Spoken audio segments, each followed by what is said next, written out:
বাংলা নববর্ষের শুভেচ্ছা। নবান্নের প্রথম প্রহরে আজকের পহেলা বৈশাখটি গ্রামে উদযাপন করলাম। আসলে আগের মতো আর সেই পরিবেশ নেই। ছোটবেলায় সেই নবান্নের প্রহরে দেখা যায় যে সেই চটপটির দোকান, সেই ঘুড়ির দোকান এখন আর মেলে না। শহরে অবশ্য নবান্ন উদযাপন হয়, গ্রামগঞ্জে ওরকমটা দেখা যায় না। পিঠাপুলির উৎসবটা আগের মতো দেখা যায় না। তবে সবচাইতে মনোরম পরিবেশটা নবান্নের যে উদযাপন, এটা গ্রামের প্রকৃতির দিকে তাকালে বোঝা যায় যে নতুন বছরের বাংলার নতুন বছর আগমনের যেই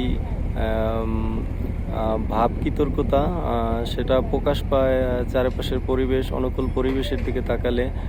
চারপাশে সবুজ শ্যামল পরিবেশ আসলেই মন কাড়ার মতো।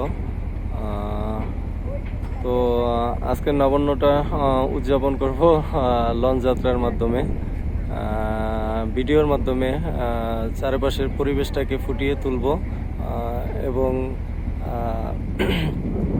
গ্রাম বাংলা মিডিয়া যেই চ্যানেলটি আছে আমার ইউটিউব চ্যানেল, এই চ্যানেলে অবশ্যই ভিডিওগুলো আপলোড করব। নতুন যারা সাবস্ক্রাইবার আছেন তারা ভিডিওটি দেখবেন এবং যারা নতুন যুক্ত হবেন ভিডিওতে তারা অবশ্যই চ্যানেলটিকে সাবস্ক্রাইব করবেন। লাইক, কমেন্ট এবং শেয়ারের মাধ্যমে পাশে থাকবেন, সাপোর্ট করবেন বলে আশা রাখি। ধন্যবাদ সবাইকে।